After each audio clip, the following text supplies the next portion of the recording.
Welcome to another episode of The Brand Called You, a podcast and podcast show that brings you leadership lessons, knowledge, experience, and wisdom from thousands of successful individuals from around the world. I'm your host, Ashutosh Garg, and today I'm delighted to welcome a very, very accomplished entrepreneur and professional from Bangalore, India, Swathi Kulkarni. Swathi, welcome to the show. Thank you so much for hosting me, Ashutosh. I'm very excited about this conversation today. Thank you. Thank you.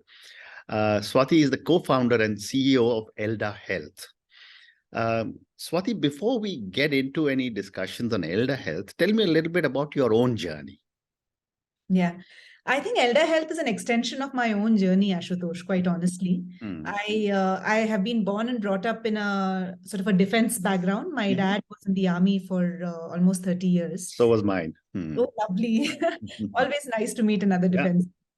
But you would know that it's such an interesting journey. You're in a city for 2 years, then you move to another place.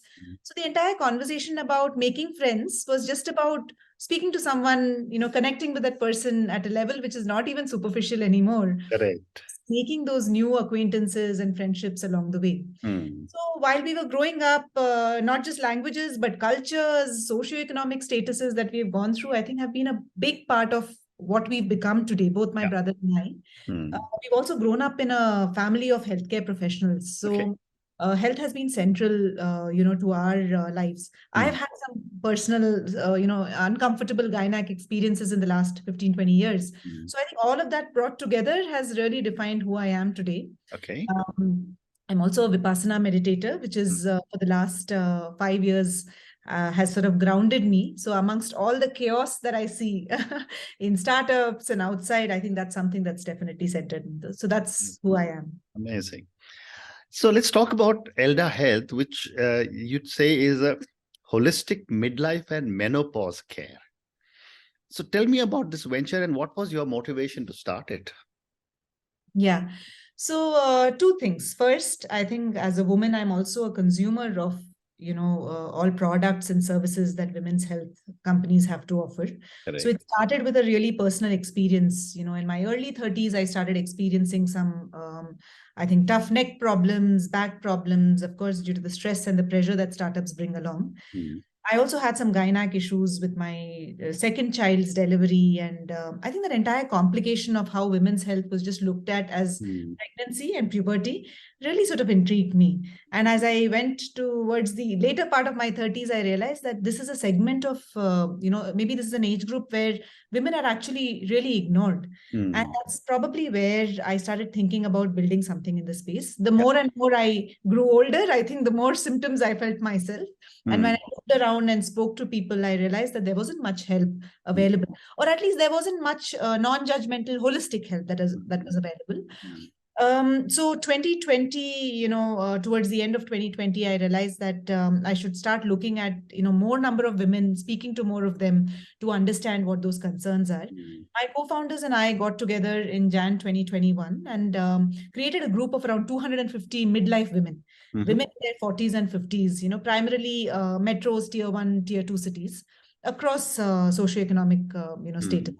And the problem was very clear. I mean, menopause is a phase where women are silently suffering and they're suffering alone to the extent that even their husbands don't know what's happening with the woman. Correct. Leave aside the mother telling the daughter about pregnancy, moms haven't educated us about what we have to see, what we can expect it during menopause. So I think that's where the entire conversation started. Fascinating. And, Fascinating. Sorry, go ahead, please. And then I got along with my co-founders, one of who's a senior gynecologist, menopause specialist, the other one who's a techie, BITS Pilani grad. So it just felt like, the universe was conspiring towards helping us to, create this company. So what's the meaning of the word ELDA, Elda? So Elda means a warrior. Okay. And, a woman warrior, I assume. Woman warrior, and we believe that all women are in any case warriors. We are absolutely either things internally or externally at home, at work, and we're pretty much central to, what's happening around. Correct. So we wanted, and we also believe in a very positive and optimistic approach towards health and overall well-being, happiness. So I Mm. think the word Elda just seemed to have resonated with, what the team was feeling that time. And that's how Elda Health was born. You're absolutely right. And you're so right about women's health. It is just somehow assumed that women won't get unwell. And, Yeah. that women are generally, much stronger than men are. But tell me, what are some of the health challenges women face in our country? So I would say that at least now the government is focused on, ensuring there's control on female feticide, maternal mortality. I think there's been a huge focus on developing some sort of stringent procedures there. But if you look at the post-reproductive ages, I think that's where ELDA focuses. So I'll talk a little bit about that age group, Yeah. because we literally harvest all the illnesses that we can, and primarily in the last 2-3 decades the issues have moved from infectious diseases to actually metabolic disorders. Okay. So, what happens, Ashutosh, is, in our early 40s and 50s, the level of estrogen, that is our friendly hormone as a woman, starts reducing.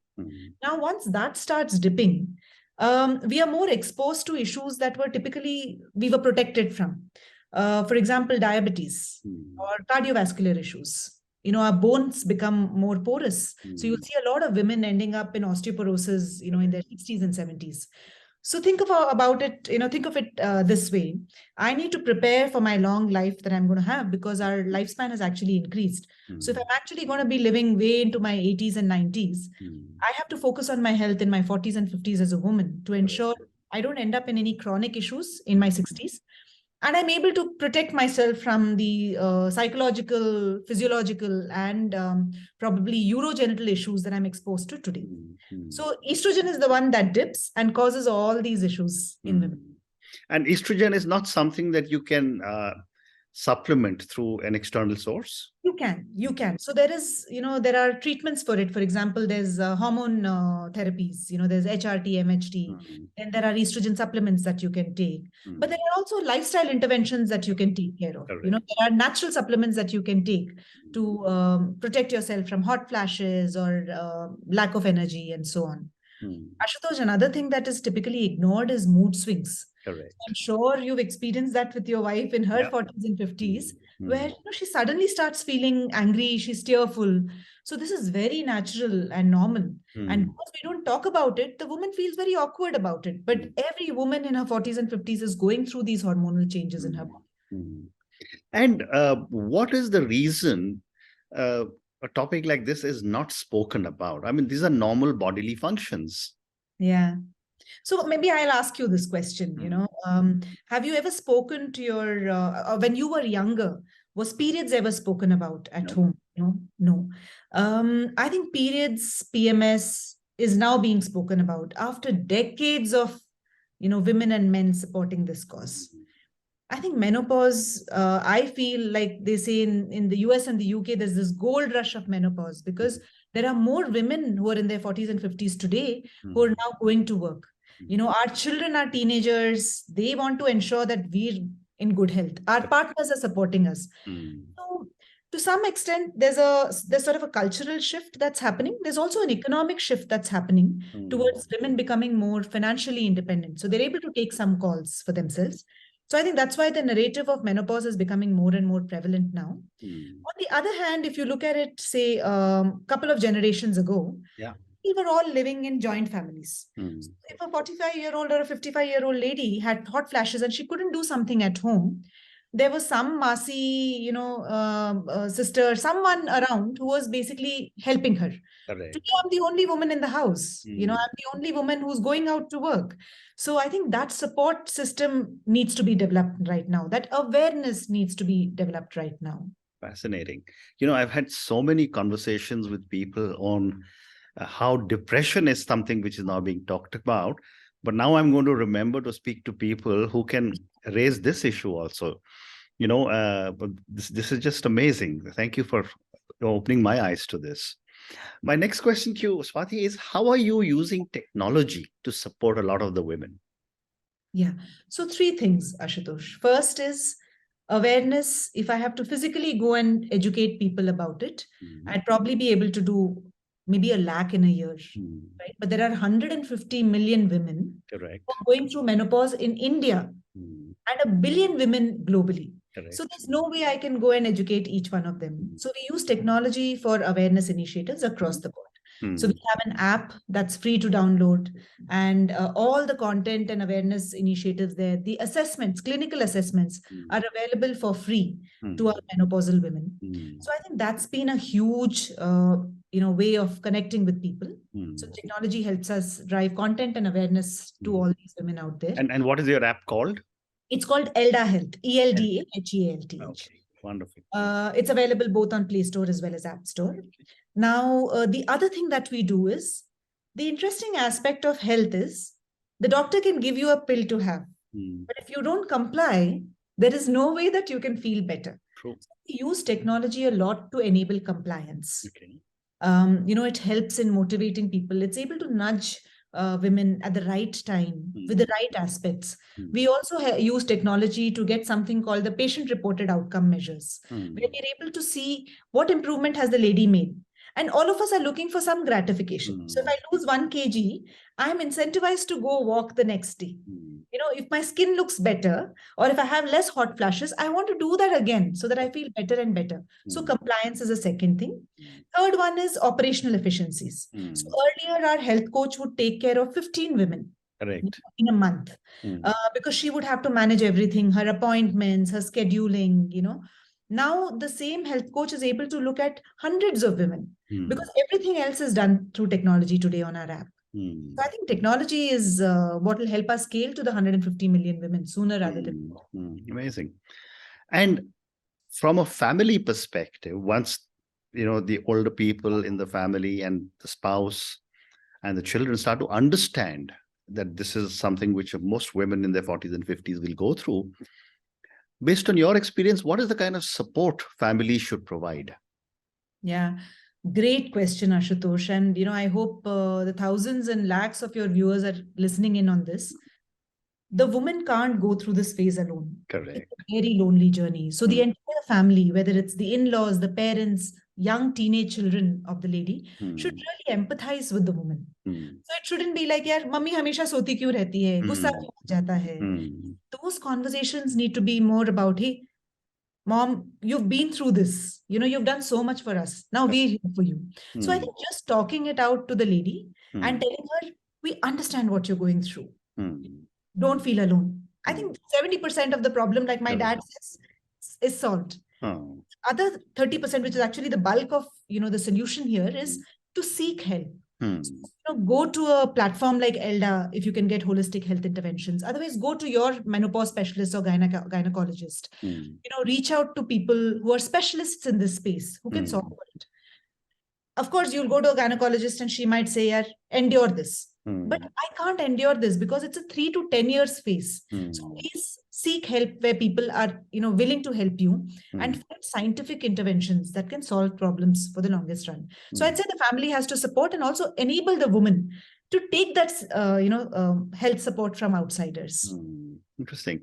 And I'm assuming that the app of Elda Health would also have community groups where you can share. Yes, absolutely. So we have we call it the Elda Club. Of course, these ladies are exclusive ladies. I mean, they're going through so much and still Elda in their approach. So we have a community of women who are going through our programs, who are going through these concerns. We also have our doctors and specialists on that group.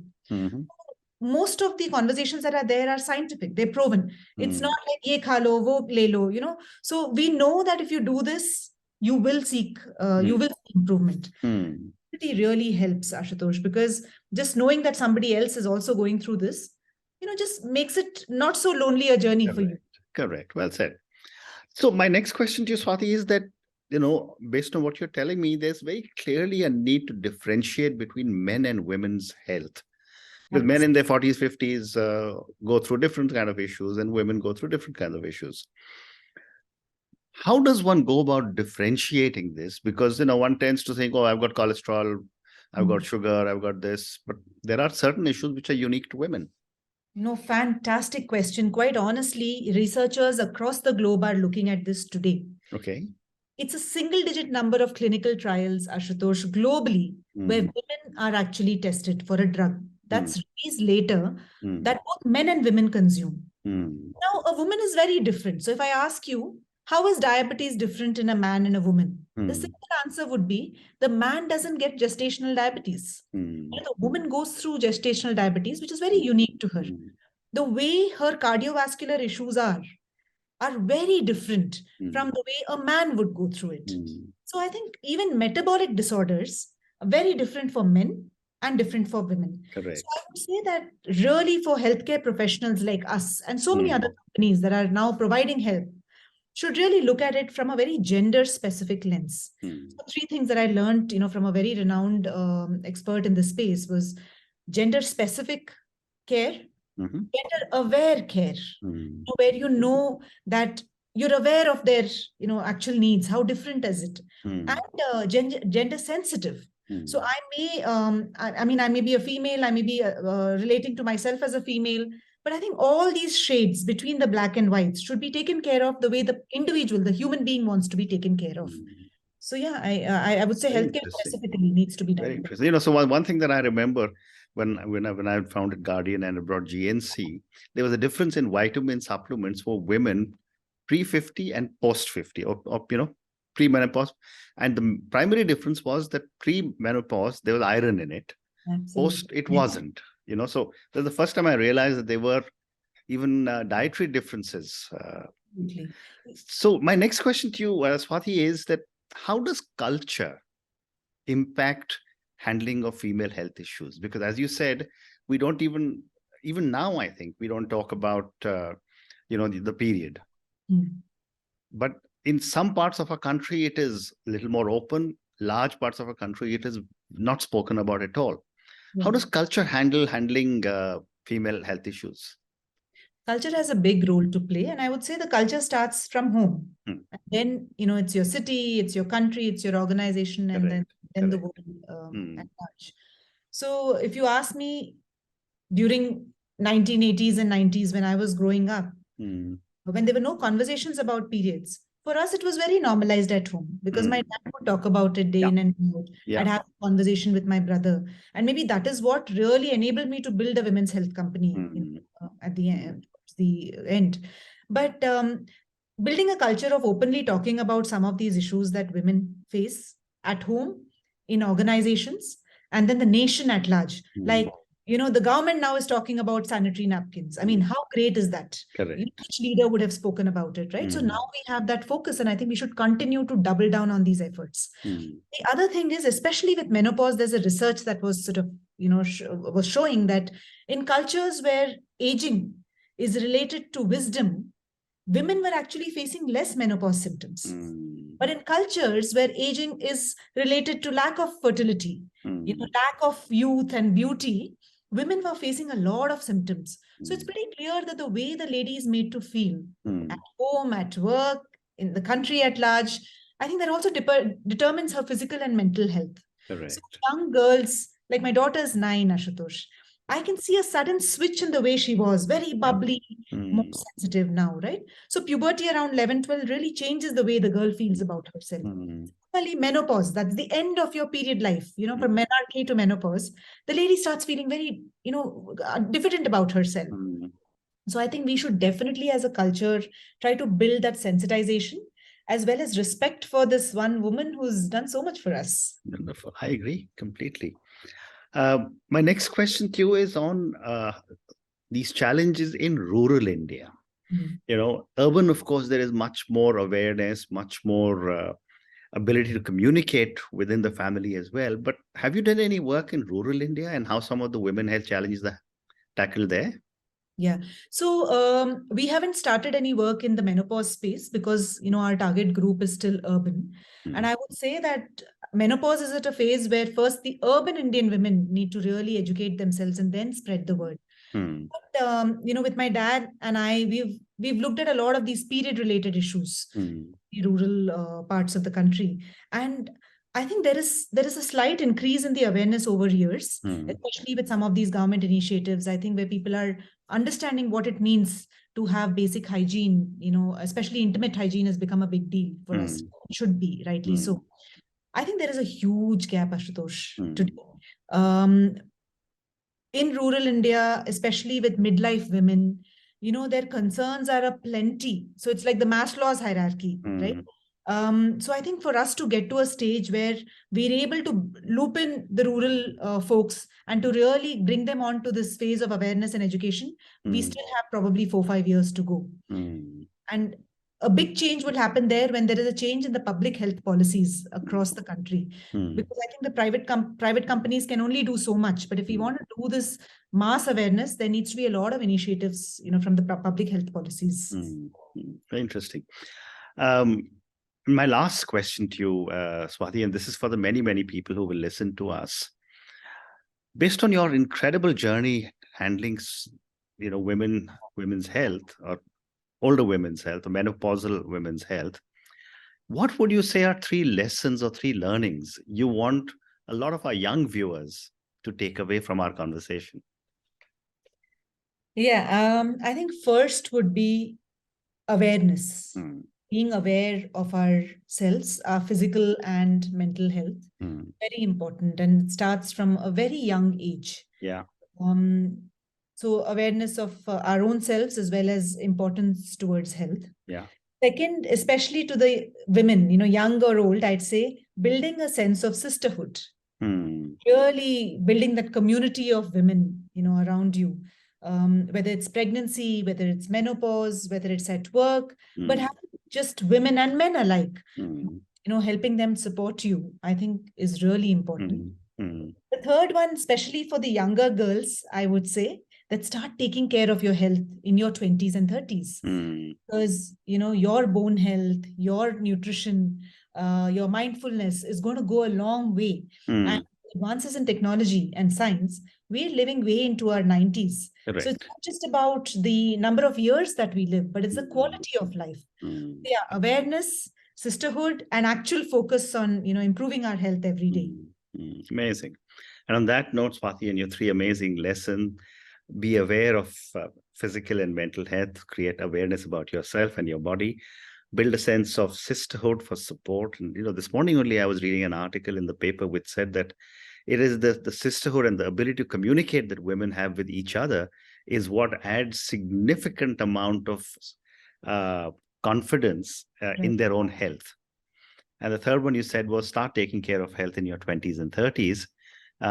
Thank you so much for speaking to me about your journey, about the way you are building Elda Health. Elda, again, to reiterate for everyone, is a woman warrior. And I think Swathi is a woman warrior herself. Thank you for speaking to me about all the challenges women face with, during and post menopause. Thank you for speaking to me, and good luck to you. Thank you so much, Ashutosh, for hosting me. It was a pleasure talking to you. Thank you.